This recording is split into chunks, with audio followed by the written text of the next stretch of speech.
एक जंगल में बड़ा नदी था। उस नदी में एक मगरमच्छ हमेशा घूमता रहता था। उधर पानी पीने आई हुई हर एक जानवर को वो मगरमच्छ पानी में खींच लेता था। आगे आगे उस मगरमच्छ के बारे में जानकर उधर कोई भी नहीं आता था। तब से वो मगरमच्छ कोई मेरे हाथों में आ जाए और मेरा भोजन बन जाए करके राह देखता था।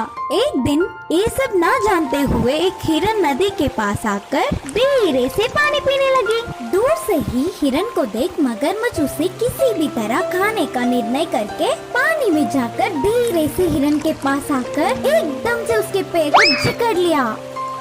हिरन के लिए ये अनहोनी होने के कारण ना कुछ समझते हुए तुरंत रोना या चिल्लाना छोड़कर हंसने लगी। पागल हिरन, मरते हुए क्यों हंस रहे हो? बोला मगरमच्छ ने। मगरमच्छ मामू, पागल मैं हूँ या तुमने मेरे पैर समझकर लकड़ी को काट रहे हो। फिर हंसो नहीं तो और क्या करूँ? बोलकर हिरन फिर से हंस रहा था। हिरन के हंसने से मगरमच्छ का अहंकार टूटा। उसने लकड़ी को ही पकड़ा होगा करके भ्रम में हिरन के पैर को छोड़ दिया। किनारे पहुंचकर हिरन करके सांस लेके उधर से भाग निकली। फिर उधर किसी लकड़ी ना होने के कारण हिरन ने उसे धोखा देकर चली गई। जानकर मगरमच्छ गुस्सा हो गया। ऊपर से अच्छा स्वादिष्ट आहार थोड़े में ही खोने से दुखी हुआ। अगले दिन नदी के पास पानी पीने सियाड़ आया। तो वो सियाड़ और मगरमच्छ बहुत अच्छे दोस्त थे। उदास मगरमच्छ को देख सियाड़ ने ऐसे पूछा, क्या हुआ दोस्त, कुछ परेशानी में हो लगता है। हिरन ने उसे धोखा देकर कैसे भाग निकली। यह पूरी बात बोलकर मगरमच्छ रोने लगा। अरे रे, ऐसा हुआ है तो तुम्हारा दुखी होना ठीक ही है, लेकिन तुम्हारा दोस्त मैं हूँ। अरे भूल गया क्या? अबे जाकर उस हिरन को बहला फुसला कर इधर ले आऊंगा, दावत मना लेना। बोल के हिरन आते समय मगरमच्छ करने का उसको कान में एक उपाय बोलकर चला गया सियाड़। अब एक जगह पर हिरन को सियाड़ ने पकड़ लिया।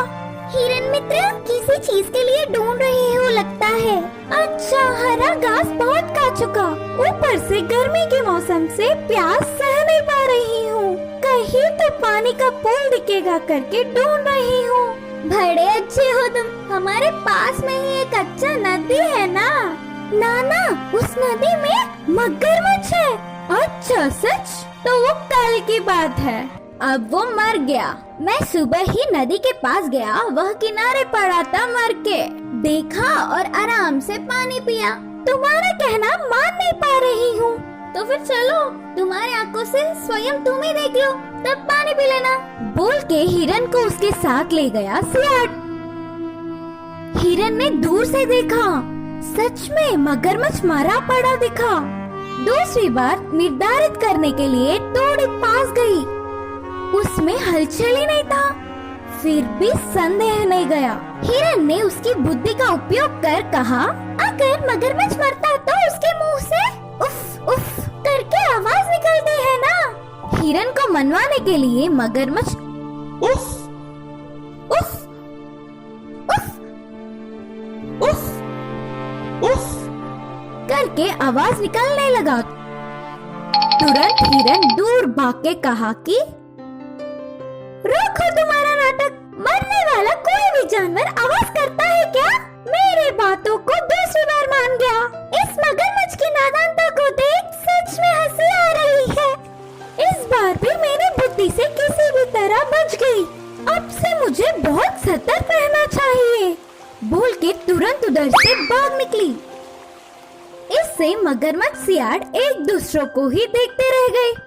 इस कहानी की सीख यह है कि उस हिरन की तरह हमें भी थोड़ी सी बुद्धि दिखाकर कितनी बड़ी मुसीबत से भी